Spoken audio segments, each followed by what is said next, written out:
Welcome to Ninerology CMC edition as we talk about Christian McCaffrey not being present at OTAs. And the question is this a potential holdout looming for the 49ers? Christian McCaffrey is probably the 49ers' biggest, most valuable player on the offensive side of the ball. McCaffrey is the one that made this Kyle Shanahan system really take that next step and evolve into just a juggernaut of an offense. And the question is McCaffrey ready for a new deal?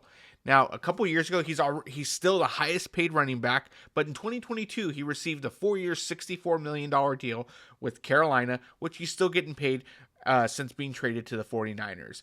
But there's a specific caveat. There is $0 as far as what's remaining in guaranteed money on that contract, which means this year, if Christian McCaffrey were to say get injured, 49ers let him go, which isn't going to happen, they would not have any other obligation financially of keeping him around. That's already been fulfilled. So McCaffrey might want some security, and let's be real. He's getting up there in age when it comes to a running back's shelf life. And knowing that this next contract could be his last one, specifically for a decent size bag. And so what are the 49ers going to do? Is this the potential holdout coming forward? Now, the question is, what happened with Carolina before the deal? Again, are we straining at gnats here? Is there something there? Is it not? Well, if we take a look at one of the comments that Christian McCaffrey had a couple years back, right before his 4-year, $64 million deal, he was asked about OTAs and potentially missing those. And this was his comment. It says, I really didn't want to miss any meetings, but I was definitely willing to, and I think everyone knew that. And so, in short, it was, I wanted to use this to speed up that contract conversation process. And I think that's what's happening here. It doesn't mean he's going to hold out. I believe that Christian McCaffrey is too high a character, wants to be there, wants to put in the work. He's still putting in the work. We see what's happening on social media. But I think this could be a signal to the 49ers. I need you to take me seriously. I know Brock Purdy's going to get paid next year, $50+ million a year. I know that Brandon Ayuk wants his bag. I know the things that are going on with Deebo Samuel. I know Jawan Jennings hasn't signed his tender yet. So there's a lot of moving pieces specifically on the offensive side of the ball. You need to know who got you to the Super Bowl. You need to know who became the first running back for the 49ers in a long time to win the rushing title? Who got 21 touchdowns this year?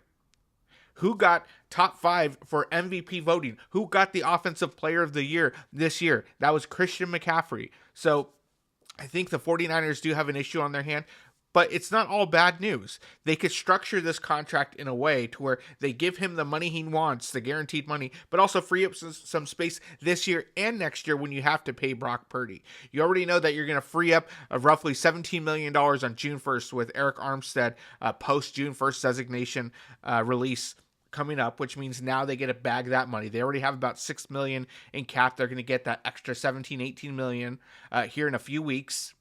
And then if you end up signing Brandon Ayuk to an extension, that saves about $10 million this year. And there's some other restructures that you could do. Now, you don't want to live off the restructure because that does mess things up later on down the road. But you could structure Christian McCaffrey's deal to where it does free up some space for Brock Purdy next year. And so that's a conversation that has to happen. Now, Christian McCaffrey, we know the weapon he is, what he means to this system, but we also know he's getting up there in age. I do think that the 49ers want to keep him around. He's a character guy. He puts in the work. He fits the mold of what they want their players to be. And so because he fits all those things, the culture, they're going to figure out a way to make this work. Maybe it's adding some guarantee. Maybe it's tweaking some things around.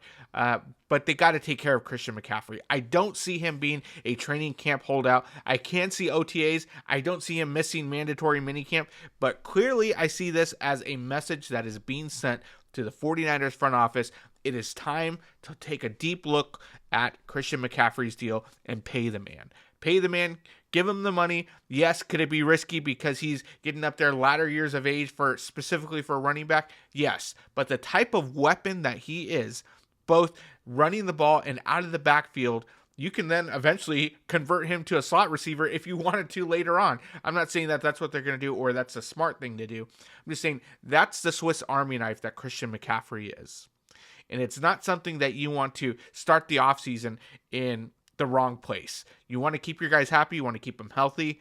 And what's the best way to keep them healthy? Keep them there in OTAs, keep them there on site, working out with the coaches, but also keeping morale up. We know that there's a lot of moving pieces. We know that the pressure is high inside the building to win a Super Bowl, and we know that that window is closing. With finances the way that they are, there are a lot of superstars on the team. Brock Purdy's going to get paid next year. The window is now. The window is now, and you got to take care of the players that are currently there, but also still prep for what's coming. So look out for some movement there. I'd be interested to see what comes first, a Brandon Ayuk extension or a Christian McCaffrey extension. Both were not at OTAs, but both are equally important to the 49ers. And that's all we got for you today. Don't forget to like and subscribe, and we'll catch you next time on Ninerology.